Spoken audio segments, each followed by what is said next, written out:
जय माता दी दोस्तों, आज मैं आपके लिए लेकर आया हूँ भगवान शंकर के पूर्ण रूप काल भैरव की कहानी। दोस्तों, एक बार सुमेरु पर्वत पर बैठे हुए ब्रह्मा जी के पास जाकर देवताओं ने उनसे अविनाशी तत्व बताने का अनुरोध किया। शिव जी की माया से मोहित ब्रह्मा जी उस तत्व को न जानते हुए भी इस प्रकार कहने लगे, मैं ही इस संसार को उत्पन्न करने वाला स्वयंभू अजन्मा एकमात्र ईश्वर अनादि भक्ति ब्रह्म घोर निरंजन आत्मा हूँ।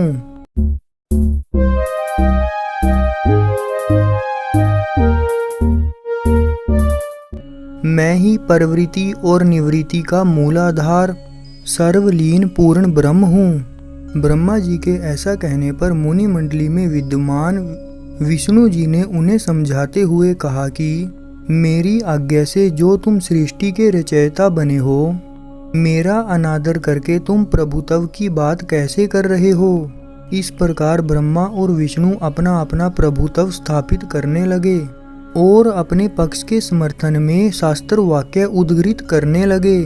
अंततः वेदों से पूछने का निर्णय हुआ तो स्वरूप धारण करके आए चारों वेदों ने क्रमशः अपना मत इस प्रकार प्रकट किया।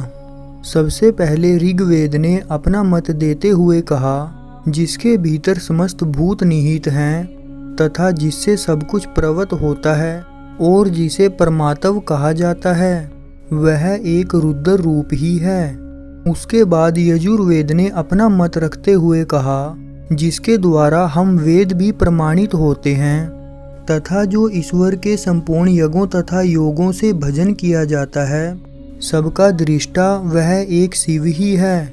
उसके बाद सामवेद ने अपना मत रखते हुए कहा, जो समस्त संसारी जनों को भरमाता है, जिसे योगी जन ढूंढते हैं और जिसकी भांति से सारा संसार प्रकाशित होता है, वे एक त्र्यंबक शिव जी ही हैं। अब अथर्ववेद ने अपना मत रखते हुए कहा, जिसकी भक्ति से साक्षात्कार होता है और जो सब या सुख दुख अनादि ब्रह्म है, वे केवल एक शंकर जी ही हैं। विष्णु ने वेदों के इस कथन को प्रताप बताते हुए नित्य शिवा से रमण करने वाले दिगंबर पीत वर्ण धूली धूसरित प्रेमनाथ कुवेटाधारी सर्वावेष्टित वृपनवाही निसंग शिवजी को परब्रह्म मानने से इनकार कर दिया। ब्रह्मा विष्णु विवाद को सुनकर ओंकार ने शिवजी को ज्योति नित्य और सनातन परब्रह्म बताया, परंतु फिर भी शिव माया से मोहित ब्रह्मा विष्णु की बुद्धि नहीं बदली।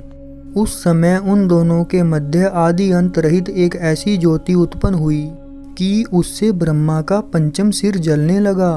इतने में त्रिशूलधारी नील लोहित शिव वहां प्रकट हुए तो अज्ञानतावश ब्रह्मा उनको अपना पुत्र समझकर अपनी शरण में आने को कहने लगे। ब्रह्मा की संपूर्ण बातें सुनकर शिवजी अत्यंत क्रुद्ध हुए और उन्होंने तत्काल भैरव को प्रकट कर उसको ब्रह्मा पर शासन करने का आदेश दिया। आज्ञा का पालन करते हुए भैरव ने अपनी बाईं उंगली के नखाग्र से ब्रह्मा जी का पंचम सिर काट डाला। भयभीत ब्रह्मा शतरुद्री का पाठ करते हुए शिवजी के पास पहुँचे। ब्रह्मा और विष्णु दोनों को सत्य की प्रतीति हो गई और वे दोनों शिवजी की महिमा का गान करने लगे। यह देखकर शिवजी शांत हुए और उन दोनों को अभय दान दिया।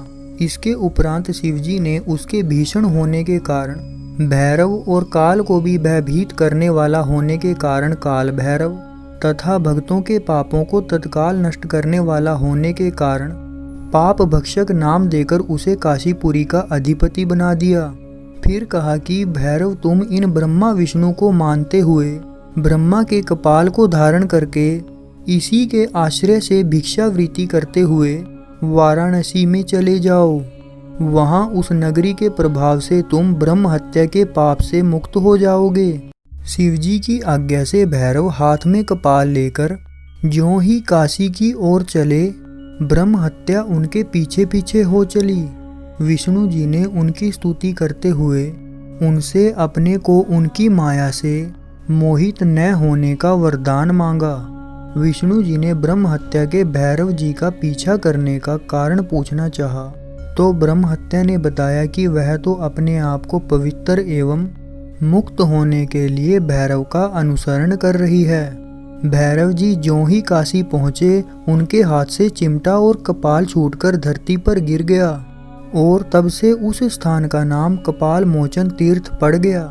इस तीर्थ में जाकर सविधि पिंडदान और देव पितरी तर्पण करने से मनुष्य ब्रह्म हत्या के पाप से छूट जाता है। तो शिव भक्तों, कैसी लगी आपको ये कहानी? प्लीज़ लाइक, शेयर और कमेंट करके ज़रूर बताना। और हाँ, मेरी आने वाली कहानियों को सुनने के लिए चैनल को सब्सक्राइब और बेल आइकन को प्रेस ज़रूर कर देना। जय माता दी। ओम नमो शिवाय।